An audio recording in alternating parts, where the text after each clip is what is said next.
At the exact moment his best friend knelt before her with a diamond ring, Dorian Vale realized the cruelest truth of all. He had built the woman she was becoming, but never believed he deserved to love her. But that moment hadn't happened yet. It was still morning, and Dorian was staring at the city from 40 stories above it. The glass walls of his penthouse office reflected a man who owned half the skyline. His tie was perfect. His jaw was still. His emotions were nowhere visible. "Move the acquisition forward," he said into his headset, and released the second phase funding to the Bennett Initiative. His assistant hesitated. Again anonymously? A pause. Yes. He ended the call before she could ask more. Across the city, in a cramped shared workspace with peeling white paint and overworked air conditioning, Amara Bennett pushed her braids behind her shoulders and leaned over a table cluttered with blueprints. "Listen," she told her small team, voice steady but eyes burning. "We're not asking permission anymore. We're building it." Her nonprofit focused on tech literacy programs in underserved Black communities. Grants had been coming in at just the right moments. Investors had appeared out of nowhere. Every time her organization was about to collapse, it didn't. She believed it was favor. She believed it was destiny. She did not know it was Dorian Vale. Caleb Ross leaned casually against the doorway watching her, smiling like a man already in love. "You're incredible," Caleb said once the others left. Amara rolled her eyes. "Don't start. I'm serious. You don't even see what you're doing. And you don't see deadlines," she shot back lightly. Caleb stepped closer. "I see you, Amara." Something softened in her expression, but only briefly. Meanwhile, in his high-rise office, Dorian stared at a file on his tablet. Amara Bennett funding allocations, confidential. Scholarship, approved. Facility lease, secured anonymously. Investor introductions, facilitated discreetly. He didn't smile. He didn't allow himself to. Caleb walked into Dorian's office later that afternoon without knocking. "I'm proposing tonight." Dorian's fingers stilled on the tablet. "Already?" he asked calmly. Caleb laughed. "When you know, you know." Dorian looked out at the skyline. "Does she know?" Caleb grinned. "She will." Silence stretched between them. "If you were Dorian, would you say something? Or would loyalty silence you?" Dorian swallowed whatever answer lived in his throat. "Then don't hesitate," he said evenly. "Life rewards courage." Caleb clapped his shoulder. "You always give the best advice." If only he knew. That night, the gala lights would shimmer like stars, and everything carefully buried would begin to surface. The gala shimmered in gold and crystal, a cathedral built for power and performance. Champagne glasses chimed. Cameras flashed. Laughter echoed too brightly against marble floors. Dorian Vale stood near the back of the ballroom, dressed in a tailored black tuxedo that made him look carved from shadow. He didn't like galas. He preferred quiet control. But tonight was Caleb's night, and she was here. Amara stepped through the double doors in a deep emerald gown that hugged her frame like it had been designed with reverence. Her braids were pinned elegantly at the crown of her head. She wasn't just beautiful. She was undeniable. Conversations paused as she walked past. She carried power differently, not inherited, not bought. Built. Dorian's chest tightened. Built. Caleb appeared at her side, beaming. "You look unreal." Amara smirked lightly. "I clean up well. You always do." Across the room, Dorian watched the way Caleb's hand hovered at her waist, respectful, hopeful. The way Amara leaned in slightly when she laughed. He told himself this was right. This was loyalty. This was what a good friend did.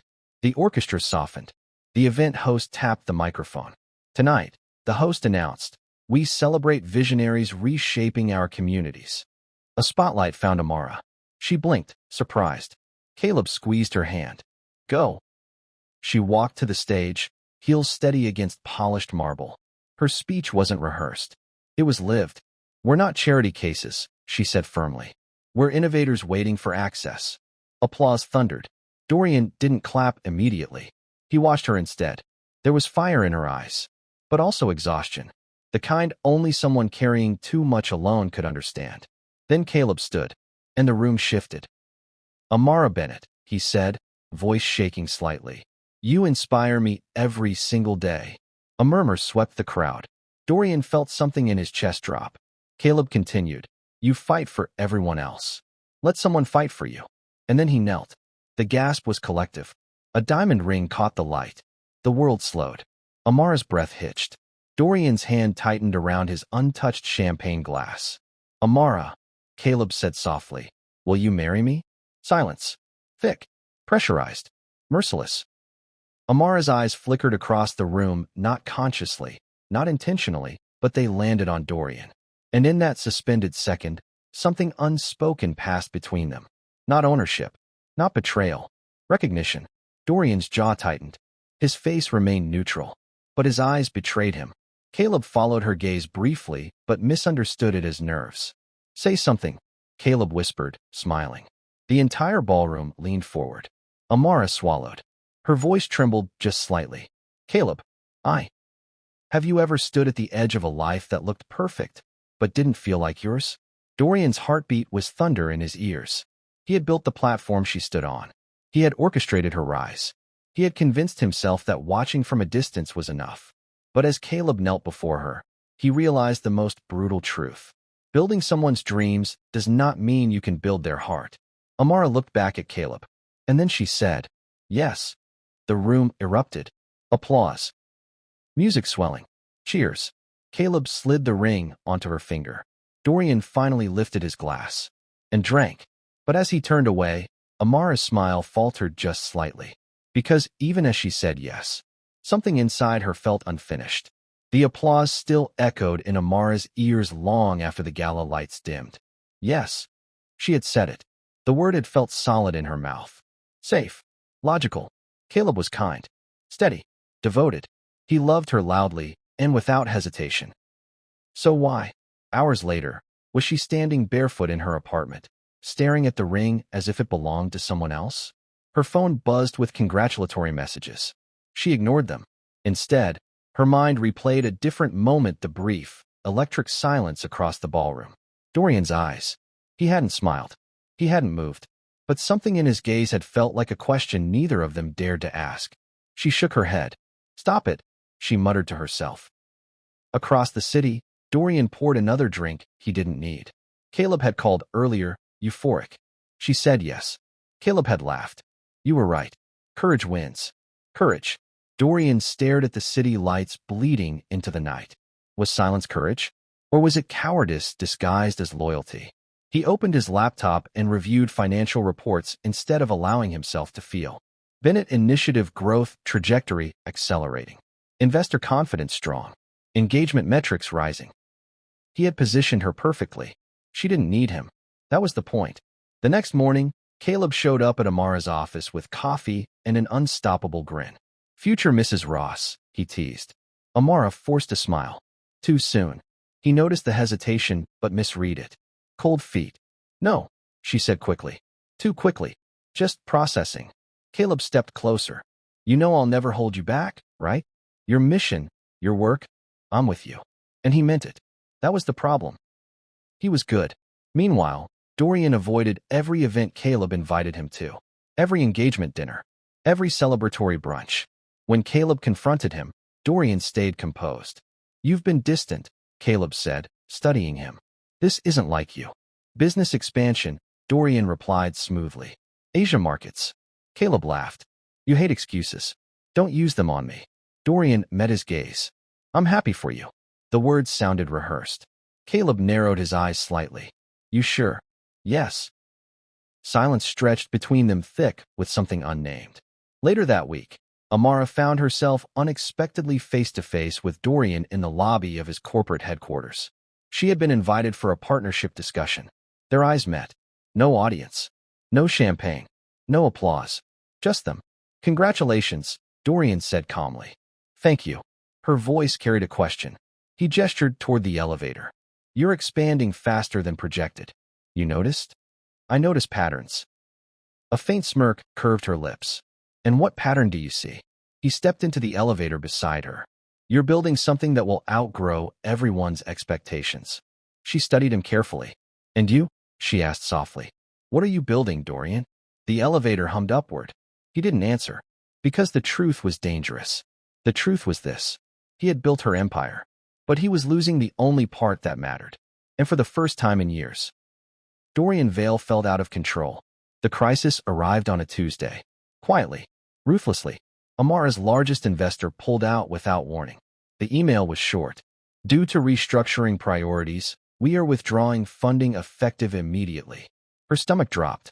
That investor wasn't just money, it was credibility, momentum, stability. Within hours, her team was panicking. We can't sustain payroll past 6 weeks, her operations director said, voice tight.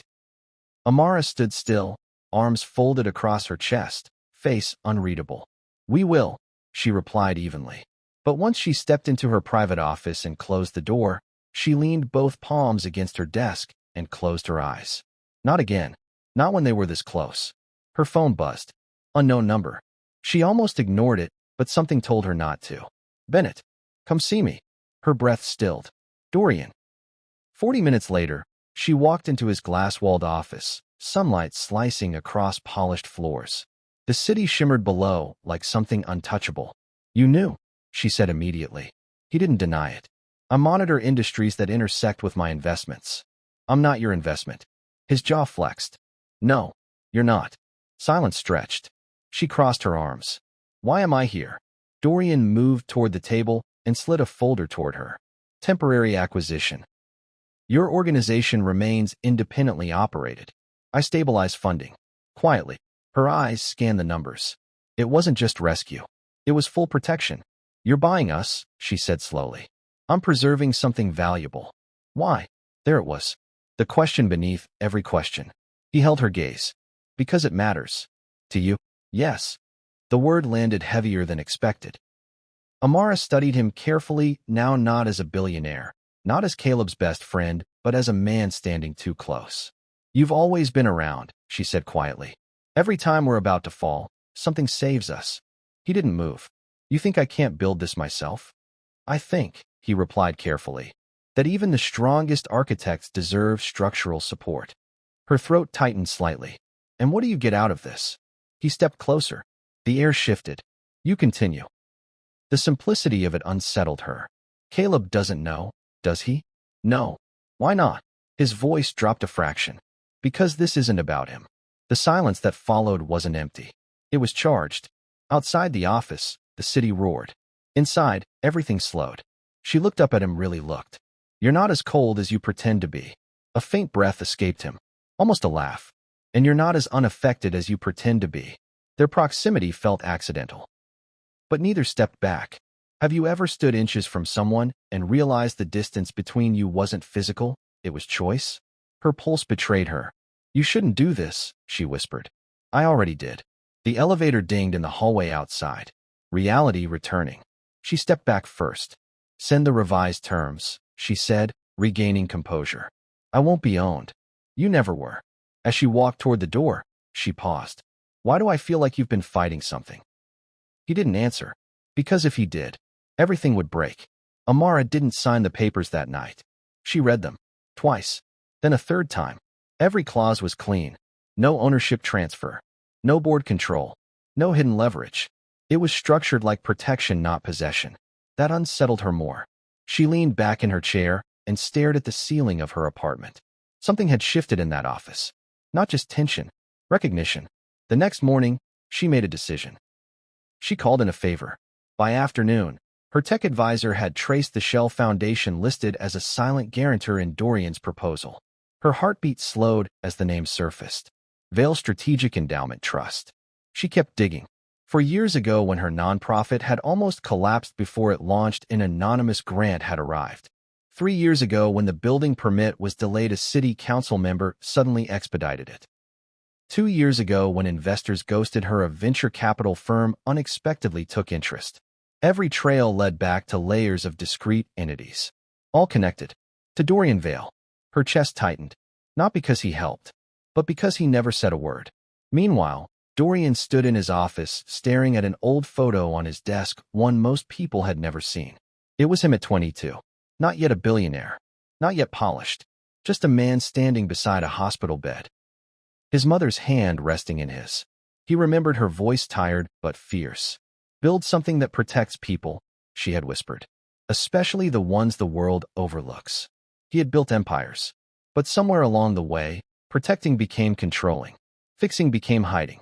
and Loving became watching from a distance. His phone buzzed. Amara. He didn't hesitate this time. Come over, she said. No title. No Miss Bennett. Just his name. When he arrived, she didn't offer him a seat. She held up a folder instead. Do you enjoy playing God? His expression didn't change. Excuse me. You funded the first grant. Silence. You secured the permit. Another silence. You introduced the investors. He exhaled slowly. Yes. Her eyes glistened, not weak, but wounded. Why? The same question, but sharper now. You deserved access, he said evenly. That's not what I asked. She stepped closer. Did you think I couldn't do it? His voice dropped. I knew you could. I just didn't trust the world to let you. The truth hit her harder than she expected. She turned away, pacing. You let me believe it was luck. Or fate. It was strategy. That's not romantic, she snapped. His restraint cracked slightly. It wasn't meant to be. The words hung between them. Her breathing slowed. So what was it meant to be, Dorian? He swallowed. Necessary. She turned back toward him. And what about the gala? He held her gaze now. That was Caleb's moment. And yours? A beat. I don't take what isn't mine. The vulnerability in his voice startled them both. She studied him in a new light, not as the architect of her success, but as a man who had been standing quietly in every storm she survived. Did you ever plan to tell me? She asked softly. No. Why? Because you were happier not knowing. Her voice trembled slightly. You don't get to decide that for me. The accusation landed. And for the first time, Dorian had no defense. Outside, thunder rolled. Inside, the truth had already cracked something open. The storm broke fully that night. Rain pressed against the windows of Amara's apartment, soft at first, then relentless. The city blurred behind sheets of water, lights dissolving into gold streaks. Inside, silence lingered between them. Not hostile, not safe either. Dorian stood near the window, hands in his pockets, posture composed but eyes unsettled. Amara leaned against the kitchen counter, arms folded, not defensive now, just thinking. You don't get to rewrite my journey, she said more quietly this time. I wasn't trying to rewrite it, he replied. I was trying to remove obstacles. You don't see the difference? He hesitated. That hesitation mattered. I grew up watching doors close, he said slowly. When I finally had the power to open them, I stopped asking if I should. Her expression softened, just slightly. Why me? It wasn't accusation anymore. It was curiosity. He exhaled through his nose. Because you don't wait for permission. Because you speak like the room already belongs to you. Because when you walk into a space, the air adjusts. Her breath caught. That's not strategic language, she murmured. No, he admitted. Thunder rolled again. She stepped closer. And Caleb? His jaw tightened reflexively. He loves you. That wasn't the question. Their eyes locked. He could lie. He didn't.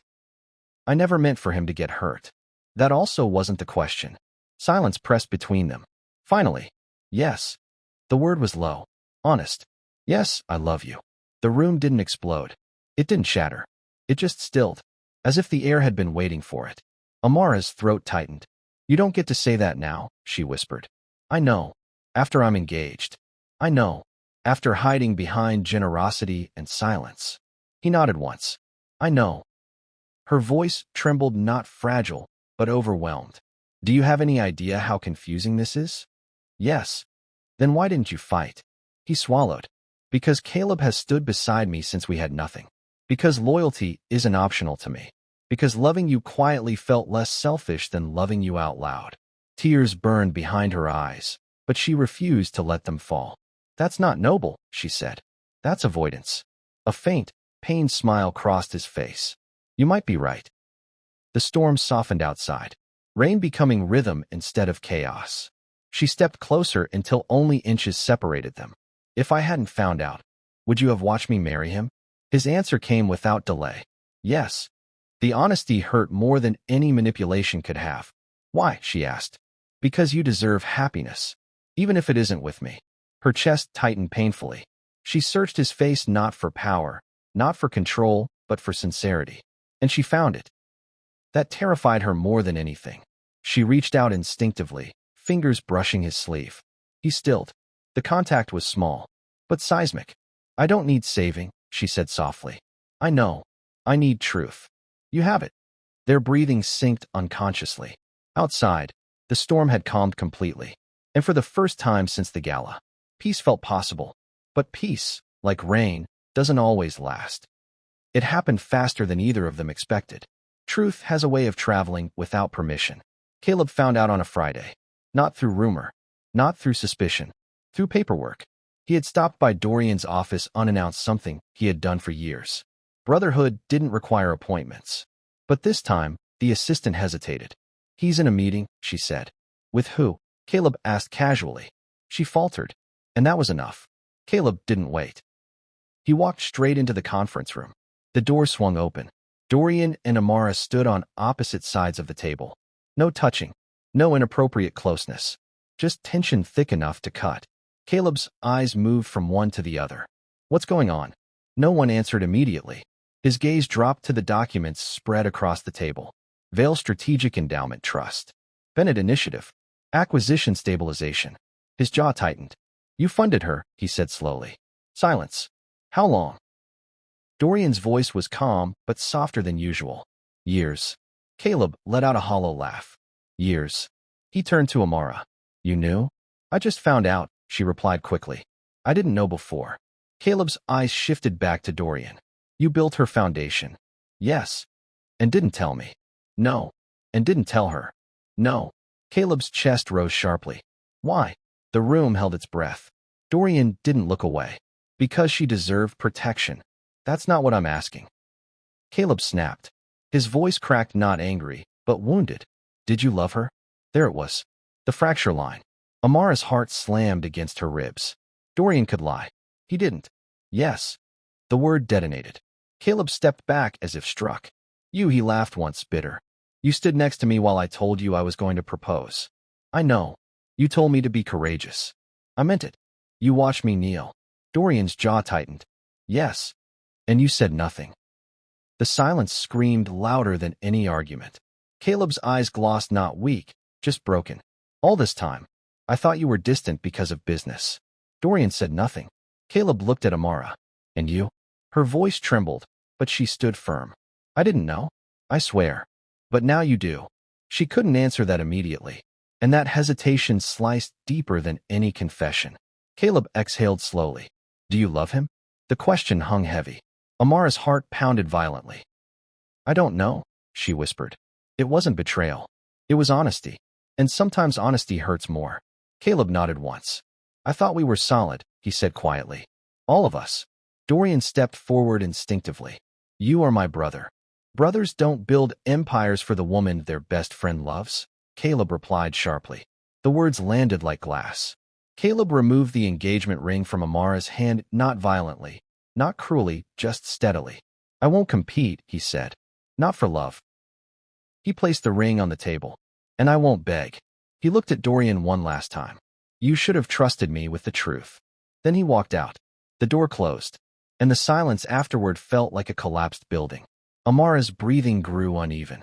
Dorian didn't reach for her. He didn't defend himself. Because this was the cost. The lowest point. 3 people, 3 hearts, and loyalty shattered on the floor between them. Silence has weight. And for the first time in years, Dorian felt crushed beneath it. Caleb hadn't answered his calls, hadn't responded to messages. The penthouse felt cavernous now, not powerful, not victorious, just empty.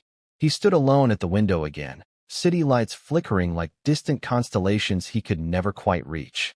He had always believed he could manage outcomes, structure them, anticipate them.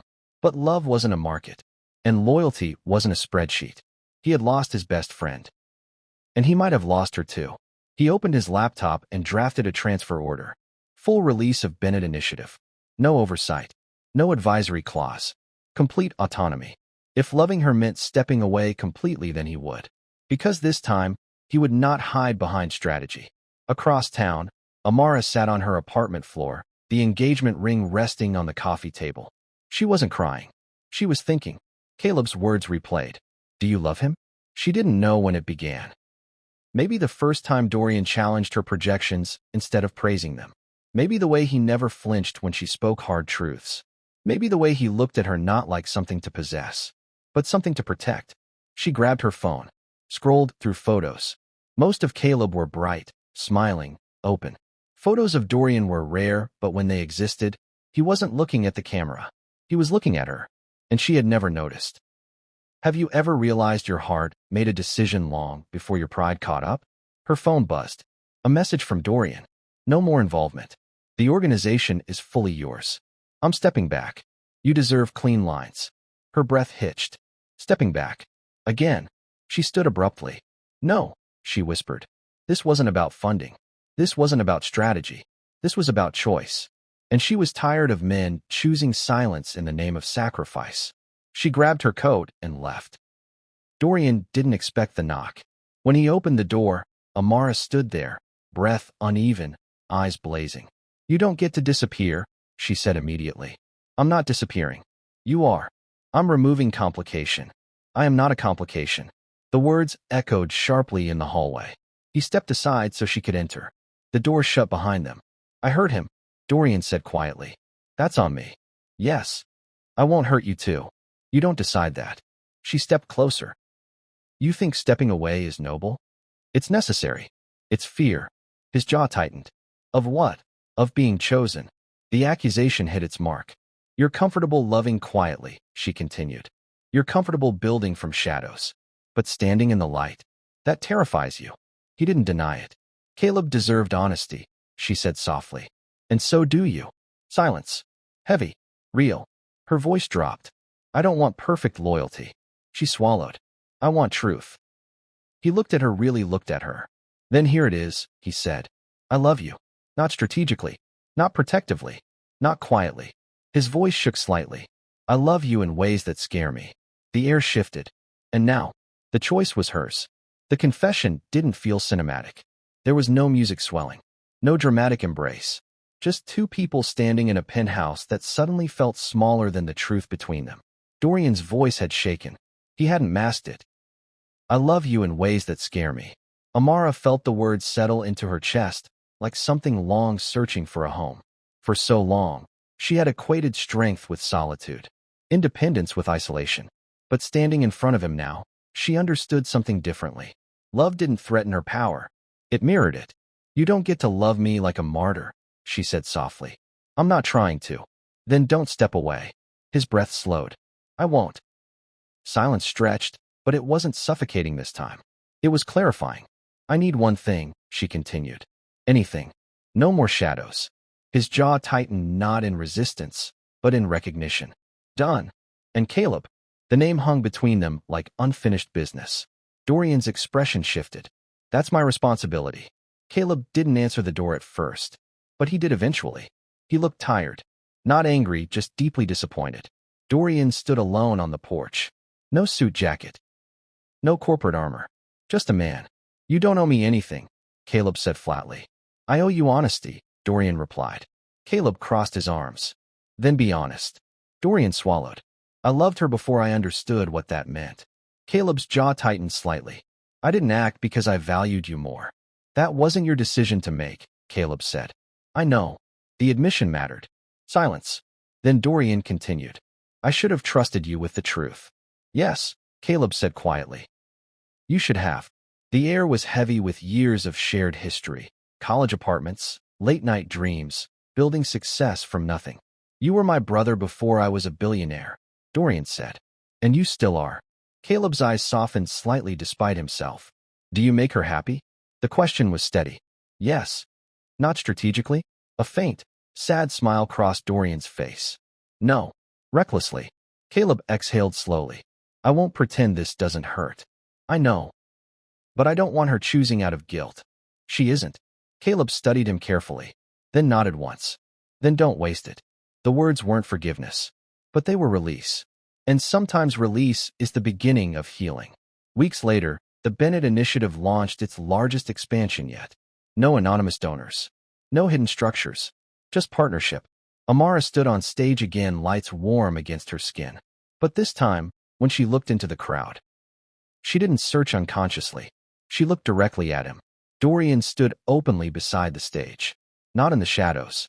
Not watching from a distance. Present. The applause faded. She stepped down. He met her halfway. No more building from behind, she teased softly. No, he replied. from beside. She smiled real, certain. You once told Caleb life rewards courage. He held her gaze. I was right. This time, when he reached for her hand, it wasn't hidden. And when she intertwined her fingers with his, it wasn't hesitation. It was choice. Unexpected, unplanned, undeniable. Have you ever realized that the love you were trying to avoid was the one that was building you all along? Love doesn't always arrive loudly. Sometimes it builds quietly, waits patiently, and when truth finally stands in the light, it stays. And this time, so did they.